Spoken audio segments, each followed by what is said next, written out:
Students, this video is for English Hindi grammar यानी हिंदी व्याकरण के बारे में हम पढ़ रहे हैं। हमने उसमें पहले पाठ पढ़ लिया था जो था संज्ञा। अब हम दूसरा पाठ पढ़ रहे हैं जो है सर्वनाम। सर्वनाम आप सभी उसकी परिभाषा जानते होंगे। जो शब्द संज्ञा के स्थान पर प्रयुक्त होकर संज्ञा का कार्य करता है उसे सर्वनाम कहते हैं।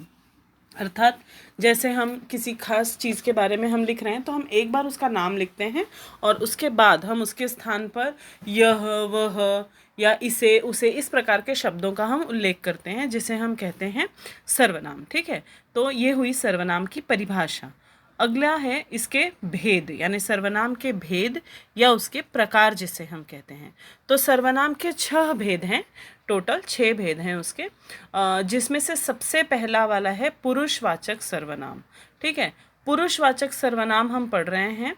पुरुषवाचक सर्वनाम में अगर आप देखेंगे तो 3 लोगों का समावेश हम कर सकते हैं। एक बोलने वाला, दूसरा सुनने वाला और तीसरा जिसके बारे में हम बातें कर रहे हैं वह, यानी 3 लोग हैं इसमें। उसी प्रकार उसके भेद भी 3 होते हैं, जैसे उत्तम पुरुषवाचक, मध्यम पुरुषवाचक और अन्य पुरुषवाचक सर्वनाम। ठीक है, तो बोलने वाले, सुनने वाले और जिसके बारे में कहा जा रहा है, अगर मैं उसकी बात करूं तो समझ लीजिए कि मैं आपसे बात कर रही हूं किसी और के बारे में। ठीक है, तो मैं कहूँगी कि मैं तुम्हें उसके बारे में बताना चाहती हूँ, यानी पहला हुआ मैं, तो मैं हुई उत्तम पुरुषवाचक। ठीक है, यानी जो फर्स्ट पर्सन जिसको हम इंग्लिश में कहते हैं वो, तो उत्तम पुरुषवाचक। दूसरा जो मैं तुमसे बातें कर रही हूँ तो तुम हुए मध्यम पुरुषवाचक। ठीक है, और मैं किसके बारे में बातें कर रही हूँ उसके बारे में, तो ये उस जो हुआ वो हुआ अन्य पुरुषवाचक। तो इस प्रकार पुरुषवाचक जो सर्वनाम है उसमें 3 अलग अलग भेद हैं, उत्तम पुरुषवाचक, मध्यम पुरुषवाचक और अन्य पुरुषवाचक। अगर आप उसके उदाहरण देखना चाहेंगे तो उदाहरण समझ लीजिए आप। पहला उदाहरण मैं आपको दे रही हूँ, मैंने दोनों पत्र फाड़कर फेंक दिए। ठीक है, इसमें मैंने जो है ये उत्तम पुरुषवाचक है क्योंकि मैं अपनी खुद की बात कर रही हूँ। ठीक है, या भारत मेरा देश है, तो मेरा जो शब्द हुआ वो हुआ उत्तम पुरुषवाचक। मैं, मेरा, मुझे, मुझसे, मेरे लिए, ये इस प्रकार के जो शब्द हैं ये उत्तम पुरुषवाचक में आएंगे। दूसरा है मध्यम पुरुषवाचक। मध्यम पुरुषवाचक का उदाहरण आप ऐसा समझ लीजिए कि तुम बहुत शरारती हो, तो तुम जो हुआ ये मध्यम पुरुषवाचक क्योंकि मैं सेकंड पर्सन के बारे में बात कर रही हूँ। या फिर तुम्हारा चेहरा कुछ उतरा हुआ है, तो तुम्हारा ये मध्यम पुरुषवाचक हुआ। या मैं तुम्हें कुछ बताना चाहती हूँ, तो तुम्हें ये हुआ मध्यम पुरुषवाचक। ठीक है, यानी मैं, मुझसे जुड़े हुए जो भी शब्द सर्वनाम के आ रहे हैं वो हैं उत्तम, तुमसे जुड़े हुए जो भी शब्द आ रहे हैं वो हुए मध्यम, और अन्य कोई थर्ड पर्सन, वो, उसका, उसे, इस प्रकार के जो शब्द होते हैं वो अन्य पुरुषवाचक सर्वनाम है। जैसे उसे अस्पताल ले जाओ, उसे, ये हुआ अन्य पुरुषवाचक क्योंकि मैं और आपको छोड़ के ये कोई तीसरा ही है।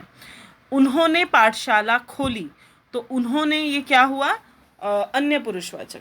उसके अलावा वे मेहनतकश लोग हैं, वे या वो या उसे, ये जो शब्द होते हैं ये अन्य पुरुषवाचक सर्वनाम होते हैं। तो ये सर्वनाम का पहला भेद था पुरुषवाचक सर्वनाम, जिसके 3 अलग अलग और भेद आपको मिले हैं, उत्तम पुरुषवाचक, मध्यम पुरुषवाचक और अन्य पुरुषवाचक।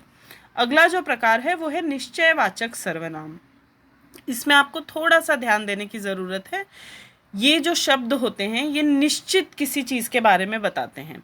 मतलब जिस सर्वनाम से पास की या दूर की वस्तुओं का निश्चय पूर्वक बोध होता है आपको, उसे आप निश्चयवाचक सर्वनाम कहते हैं। जैसे यह मेरा घर है, तो यह तो सर्वनाम है, ये आप समझ रहे हैं, लेकिन मैं निश्चय ही किसी पास की वस्तु के बारे में आपको बता रही हूँ, यह मेरा घर है। जब हम यह शब्द इस्तेमाल करते हैं तो वो पास का होता है, और जब हम वह शब्द इस्तेमाल करते हैं तो वो दूर का होता है। तो इस प्रकार यह मेरा घर है, तो मैं निश्चित हूँ इस शब्द को लेकर कि यह घर जो है वो मेरा है, तो इसलिए यह निश्चयवाचक सर्वनाम हुआ। वह अच्छा शिकारी है, मैं इस बात को लेकर निश्चित हूँ कि वह, यानी कोई दूर का व्यक्ति है, वह एक अच्छा शिकारी है, तो ये हुआ निश्चयवाचक सर्वनाम। अगला जो प्रकार है वो है अनिश्चयवाचक सर्वनाम। जैसा आपने निश्चय में देख लिया कि हम पास या दूर की व्यक्तियों का निश्चित अगर हमें पता होता है, तो अनिश्चयवाचक में क्या होगा, किसी निश्चित व्यक्ति या वस्तु का बोध न होना। ठीक है, कोई खास बात के बारे में पता न होना, जैसे हम कहेंगे कोई ऐसा करने वाला था, कुछ ऐसा होने वाला था। इस प्रकार के जो शब्द होते हैं वो है अनिश्चयवाचक सर्वनाम। तो ऐसे सर्वनाम शब्द जिनका हम किसी निश्चित व्यक्ति या वस्तु का बोध नहीं होता उसे हम अनिश्चयवाचक सर्वनाम कहते हैं। उसका उदाहरण है, बाहर कई लोग आए हैं। अब कई लोग, ठीक है, कई जो है मतलब लोग तो आए हैं पर कितने आए हैं नहीं पता, कुछ निश्चित नहीं पता है, इसलिए कई जो है वो अनिश्चयवाचक सर्वनाम हुआ। वे किसी से बात कर रहे थे, मतलब वो किसी से बात कर रहे थे पर किससे कर रहे थे ये नहीं पता, ये निश्चित नहीं है, इसीलिए ये अनिश्चयवाचक सर्वनाम हुआ। और भी उदाहरण हो सकते हैं, जैसे कोई कुंडी खटखटा रहा है। कोई है, कौन है पता नहीं है, अनिश्चित है, इसलिए कोई जो है वो हुआ अनिश्चयवाचक सर्वनाम। अगला जो प्रकार है वो है निजवाचक सर्वनाम। निज का मतलब ही होता है अपना। तो ऐसा सर्वनाम जिससे हमें अपनेपन का बोध होता है। अपनेपन का बोध का मतलब देखो, यह मेरा घर है, इसमें यह जो था वो हमारा निश्चयवाचक सर्वनाम था। यह मेरा अपना घर है, मेरा अपना, ये मेरे निज के बारे में, मेरे अपनेपन के बारे में बता रहा है। तो यह मेरा अपना घर है, तो इसमें से यह जो अपना शब्द है ये निजवाचक सर्वनाम है। यह स्वयं ही कार्य करने लगा। स्वयं, वह जो है, इसमें वह भी आ सकता है। वह जो है वो किस प्रकार का सर्वनाम हुआ? निजवाचक। वह स्वयं ही, वह खुद ही कोई काम करने लगा, या अपनेपन का बोध इसमें कराया जा रहा है, तो ये हुआ निजवाचक सर्वनाम। अगला जो पांचवा प्रकार है इसका वो है प्रश्नवाचक सर्वनाम।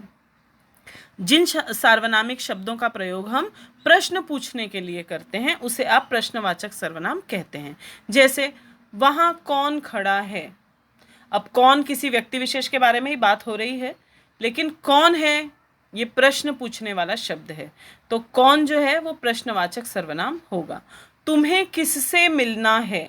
किससे, ये क्या हुआ, कौन सा सर्वनाम हुआ? हम पूछ रहे हैं ना प्रश्न, तो ये प्रश्नवाचक सर्वनाम हुआ।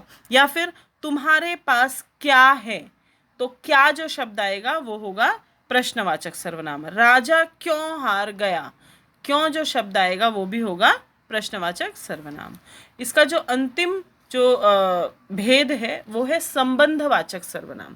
ठीक है, संबंधवाचक सर्वनाम जैसा कि आप शब्द से ही समझ सकते हैं कि वो संबंध स्थापित करता है। एक दूसरे से संबंध बताने वाले जो सार्वनामिक शब्द होते हैं उन्हें हम संबंधवाचक सर्वनाम कहते हैं। उदाहरण में जैसा देश वैसा भेष, ये एक दूसरे से संबंध स्थापित कर रहे हैं, जैसा वैसा। ठीक है, जैसे जो चाहिए सो लीजिए, तो जो सो। ठीक है, इस प्रकार के जो आपस में संबंध स्थापित करने वाले शब्द होते हैं। जैसे कि अगर हम कहें अशोक जो